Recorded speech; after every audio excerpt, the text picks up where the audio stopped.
मैं आयशा हूँ। मैं घर में ही ट्यूशन सेंटर चलाया करती थी और 10वीं तक लड़के लड़कियाँ मेरे पास पढ़ने आते थे। ट्यूशन से मैं महीने का बहुत अच्छा कमा रही थी, लेकिन वो भी कहीं ना कहीं घर में ही खर्च हो जाते थे। हजारों रुपए में भी अपना घर ठीक से नहीं चला पाती थी, लेकिन जो था मेरे लिए वो ठीक चल रहा था। एक दिन मेरे ट्यूशन सेंटर में एक 60 साल का शख्स अपने 15 साल के पोते को लेकर आया।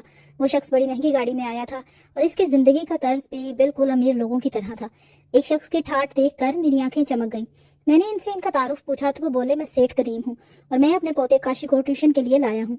मुझे ये सवाल चुभ रहा था कि शख्स इतना अमीर होते हुए भी अपने पोते को घर की ट्यूशन में क्यों लाया, जबकि शहर में तो बड़े बड़े कोचिंग सेंटर थे। मैंने इनसे वहीं अपने सवाल का जवाब मांगा। इस पर उन्होंने कहा कि मैडम, अगर आप मेरे पोते को 15 साल का समझ रही हैं तो सुनिए, वो 15 साल का नहीं बल्कि 17 साल का है। उसकी 10वीं क्लास पास करने की उम्र तो कब की निकल चुकी है।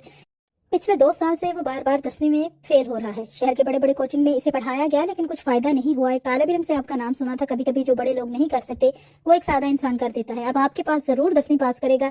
इस लड़के के दादा की बातों में मुझे सच्चाई नजर आई और मैंने इसके पोते का दाखिला कर लिया। इस दिन से ही वो मेरे पास पढ़ने आया था। मैं बाकी लड़कों से कम फीस लेती थी, लेकिन सेठ करीम को मैंने इनके पोते की ट्यूशन फीस कुछ ज्यादा ही बताई। उसी दिन से उन्होंने इसे मेरे पास ट्यूशन के लिए छोड़ दिया। चाहे ये पैसे उनके लिए तो मामूली सी बात थी, क्योंकि बाकी वालिदैन की तरह उन्होंने पैसे देने में कोई झंझट नहीं की थी। पहले ही दिन उन्होंने मुझे पूरे महीने की फीस दे दी। पहले दिन जब मैंने काशी को पढ़ाना शुरू किया तो वो पढ़ाई में बहुत कमजोर दिखाई दिया। इसका ध्यान पढ़ाई छोड़कर कहीं और था। 2 दिन यही चलता रहा। तीसरे दिन सेठ करीम अपने पोते की पढ़ाई के बारे में पूछने के लिए ट्यूशन सेंटर में आए। मैंने उनसे कहा कि आपका पोता पढ़ाई में बहुत कमजोर है और इसीलिए आपको महीने के ज्यादा पैसे देने होंगे। उसके दादा ने कहा, मैं तुम्हें इससे दुगने पैसे दूंगा, लेकिन इस साल मेरा पोता 10वीं पास होना चाहिए। मैं इजाफी पैसे ले रही थी, इसलिए मैंने इजाफी क्लास के लिए भी हाँ कर दी। दोपहर 2 से 3 बजे तक बाकी सारे तालिब इल्म ट्यूशन खत्म करके अपने अपने घर चले जाते थे, लेकिन काशी 3 बजे के बाद भी शाम के 5 बजे तक अकेला ट्यूशन में रुकता था। एक दिन जब सारे तालिब इल्म चले गए तो मैं थोड़ा आराम करने के लिए किचन से बाहर आई तो मैंने देखा कि काशी मोबाइल चला रहा था। जैसे ही मैंने उसके हाथ में मोबाइल देखा, मैंने उससे मोबाइल ले लिया। उसके पास जो मोबाइल था वो सादा नहीं था, बल्कि बहुत महंगा फोन था। 17 साल के लड़के के हाथ में 1.5 लाख का फोन देखकर मेरी आंखें चमक गईं। काशी बहुत जिद्दी था, ये मुझे उस दिन समझ आया। या मैंने उसके हाथ से मोबाइल लिया, वो मोबाइल वापस देने के लिए जिद करने लगा। इस खींचातानी में मेरा दुपट्टा नीचे गिर गया और उसकी नजर अचानक गलत जगह पर जा टिकी। उसकी नजर को समझते ही मैंने उसे उसका फोन वापस दे दिया और फौरन अपना दुपट्टा संभाला। मैं काशी को छोटा बच्चा समझती थी, लेकिन इसमें बच्चों जैसी कोई आदत नहीं थी। मैंने उसे इसका मोबाइल दे दिया और उसके बाद उसे कुछ नहीं कहा। मैंने उसे कहा, ट्यूशन खत्म हो गई, अब घर जाओ। तब वो मेरे पास आकर बैठकर बोला, टीचर मुझसे गलती हो गई। बोलते बोलते उसने मेरा हाथ अपने हाथ में ले लिया। उसका लम्स मुझे किसी बड़े इंसान की तरह महसूस हुआ। तो वो मेरे पास बैठा था। तब मेरा शोहर घर आया। मेरे शोहर ने हम पर ज्यादा ध्यान नहीं दिया, क्योंकि वो काशी को एक छोटा बच्चा समझता था।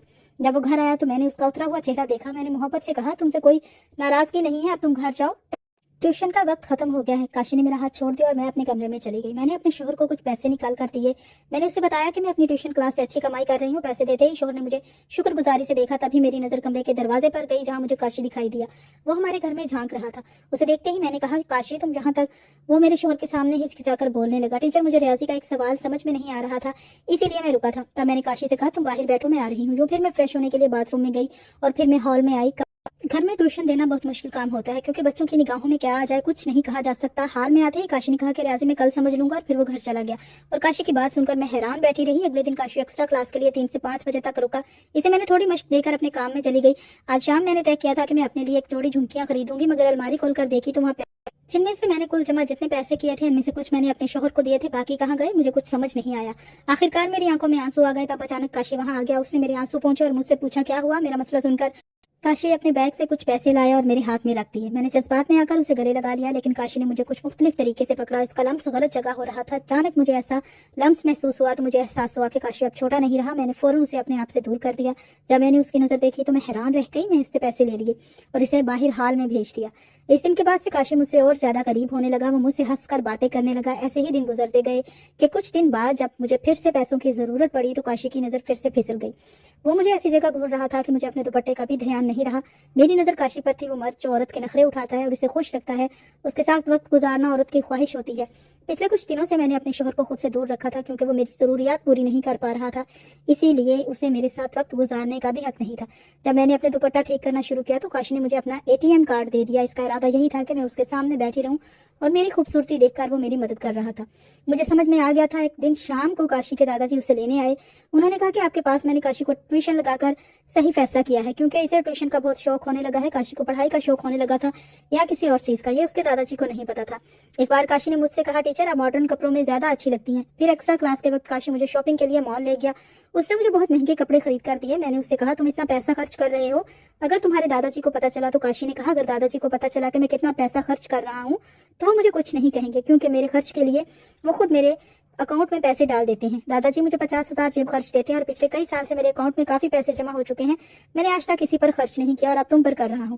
کاشی کا جواب سن کر میری آنکھیں پھٹی کی پھٹی رہ گئی۔ یہاں مجھے مہینے بھر کا کام کرنے پر بھی پورے پیسے نہیں ملتے اور کاشی کا جیب خرچ ہی اتنا زیادہ تھا۔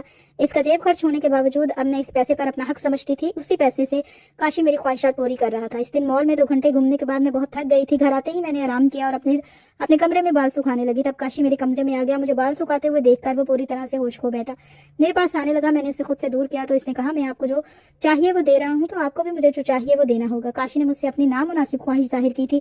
پچھلے کچھ دنوں سے وہ مجھے عجیب انداز سے چھوتا تھا اور مجھے عجیب طریقے سے دیکھتا تھا، لیکن میں نے اسے کبھی کچھ نہیں کہا۔ اب اچانک اس نے اپنی نامناسب خواہش ظاہر کر دی تھی۔ میں نے اسے کہا کہ اگر میں تمہیں منع کر دوں تو اس پر اس نے کہا، میں تم سے دور چلا جاؤں گا۔ جب مجھے سمجھ آیا کہ اگر کاشی مجھ سے دور جائے گا تو مجھے اس سے ملنے والی مالی امداد اور میرا گھر سب کچھ بند ہو جائے گا، تب میں گھبرا گئی۔ مجھے پیسوں کی بہت ضرورت تھی، میرے شوہر کی تنخواہ میں کچھ بھی پورا نہیں ہوتا تھا۔ ہمارا 14 سال کے بیٹے کو ہم نے پڑھائی کے لیے اسی کی ماسی کے گھر چھوڑ رکھا تھا اور اس کی پڑھائی کے پیسے بھی ہمیں بیچ بیچ میں بھیجنے پڑتے تھے۔ یہ سب سوچتے سوچتے میں نے اپنے شوہر کو چھوڑ دیا اور کاشی کو سب کچھ دینے کو تیار ہو گئی جو وہ چاہتا تھا۔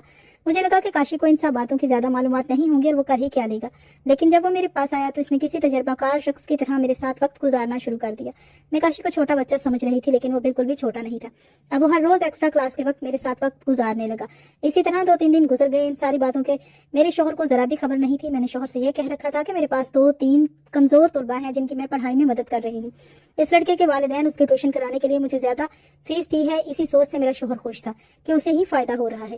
اسے میرے اور کاشی کے رشتے کے بارے میں ذرا بھی معلوم نہیں تھا۔ اس دن میرے موبائل پر میری بہن کا فون آیا۔ اس نے مجھے فون پر کچھ بتایا، اسے سن کر جیسے میرے پیروں تلے سے زمین کھسک گئی۔ جب اس کا فون آیا تب میں کاشی کے ساتھ اپنے کمرے میں تھی۔ میری بہن کی بات سنتے ہی میں ہکا بکا رہ گئی۔ بہن نے کہا، اپنے بیٹے کو ابھی کے ابھی یہاں سے لے جاؤ۔ تمہاری صورتحال کو مد نظر رکھتے ہوئے میں اسے پڑھا رہی تھی، لیکن اس نے ایسا کام کیا ہے جس سے میری عزت پر داغ لگ گیا ہے۔ تمہارا بیٹا جہاں ٹیوشن پڑھنے جاتا ہے وہاں اس نے اپنی ٹیوشن ٹیچر پر بری نظر ڈالی ہے، اس لیے میری بہن اسے گھر چھوڑنے کا کہہ رہی تھی۔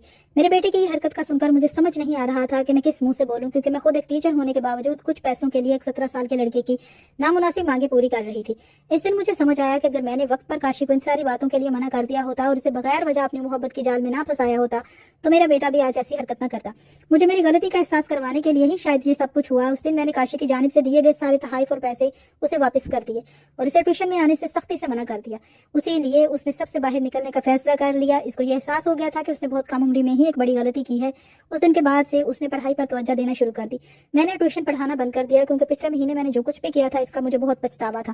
میں اس بارے میں اپنے شوہر سے کچھ نہیں کہہ سکتی تھی اور نہ ہی اپنے 14 سال کے بیٹے سے آنکھیں ملا سکتی تھی۔ بیٹے نے جو کچھ کیا تھا وہ غلط تھا، لیکن میں اسے کس منہ سے ڈانٹوں۔ میں نے اس دن یہ ٹھان لیا تھا کہ جو میرے پاس ہے اسی میں خوش رہوں گی۔ پیسہ سب کچھ نہیں ہوتا، پیسے سے بڑھ کر ہوتے ہیں اخلاقیات۔ میں اپنے بیٹے اور طلباء کو اخلاقیات دینا بھول گئی تھی۔ پیسے کمانے کی دوڑ میں نے اپنے اخلاق کھو دیے تھے۔ خدا نے میرے بیٹے سے غلطی کروا کر مجھے میری غلطی کا احساس دلایا۔ اس دن سے میں اپنے بیٹے کو اچھے اخلاق دینے لگی۔